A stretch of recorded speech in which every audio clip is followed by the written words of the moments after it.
Segregation of concrete, इसको हम 4 dimension में डिस्कस करेंगे। First, what is segregation of concrete. Second, what are the factor responsible for it. Third, most important, what is the practical significance for construction project. Fourth, we should also discuss what should be the best practices to be adopted to avoid the segregation of concrete. Segregation of concrete को समझने से पहले इसके terms को समझते हैं। Concrete, it is a composite of different ingredient materials like cement, water, coarse aggregate and fine aggregate mainly. Segregation means it is a phenomena of concrete in which separation of component materials from one another. ये एक ऐसा phenomena है जिसमें इसके ingredient materials है वो आपस में सेपरेट होना स्टार्ट हो जाते हैं। क्वेश्चन अराइजेस कि ये होता क्यों है? बिकॉज ऑफ वेग मिक्सिंग ऑफ इंग्रेडिएंट मटेरियल्स। तो एक सिविल इंजीनियर को केयरफुल होना चाहिए while designing the concrete mix. Concrete में होने वाले सेग्रीगेशन के लिए क्या क्या फैक्टर्स रिस्पॉन्सिबल होते हैं उनको देखते हैं one by one. First, bad water cement ratio, this is the main reason for segregation. Second, concrete को आप प्रॉपर मिक्सिंग नहीं करते हैं, this leads to segregation of concrete. Third, when pouring height of concrete is greater than 1.5 metre. Fourth, vibration of concrete mix is for long time. जब concrete की pouring की जाती है स्ट्रक्चरल मेंबर में, concrete shuttering में properly filled हो with full of its density, तो उसके लिए निडल वाइब्रेटर से वाइब्रेशन किया जाता है। बट माइंड इट, यदि निडल वाइब्रेटर को स्पेसिफाइड टाइम से ज़्यादा समय के लिए यदि यूज़ किया गया, चलाया गया, एज अ रिजल्ट पानी बाहर आ जाता है और सेग्रीगेशन होना शुरू हो जाता है कंक्रीट में। Fifth, mix design is not properly designed, this also leads to segregation of concrete. Friends, इसीलिए कहा जाता है कि जब कंक्रीट के लिए मिक्स डिजाइन किया जा रहा हो, then it should be with good water cement ratio first, good percentage of fine aggregate that is coarse sand and good percentage of coarse aggregate as well।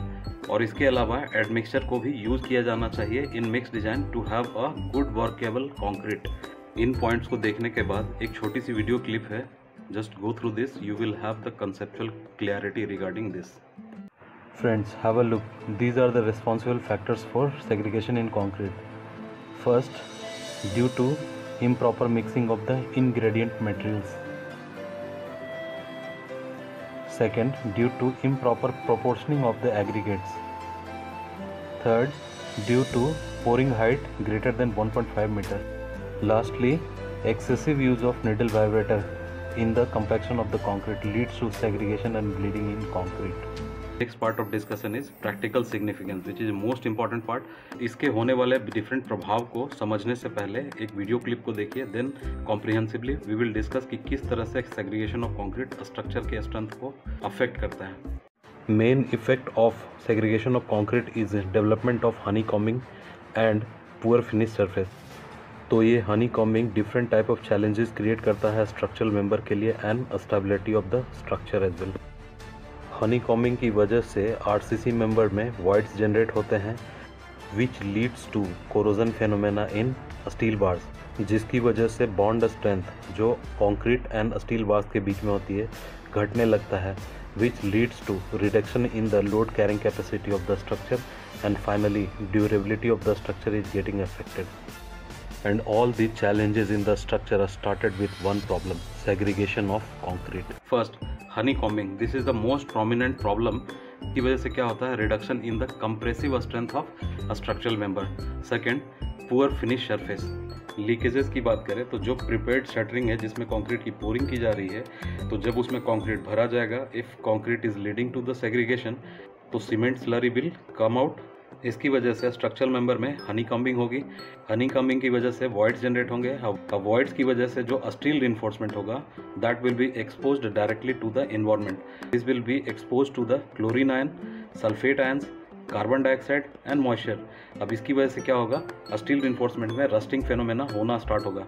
As a consequence, very important, bond strength between concrete and steel bars घटना शुरू होगा, जिसकी वजह से durability of the structure घट जाएगी। Third effect, reduction in the load carrying capacity of the RCC member. Fourth, formation of the cracks in the structure. Again, this will lead to the corrosion phenomena in the steel reinforcement. उम्मीद करता हूँ कि ये video आपको पसंद आई होगी। Please like, share, subscribe this channel and share with others. I hope this video found to be informative to you. Thank you for watching it. जय हिंद।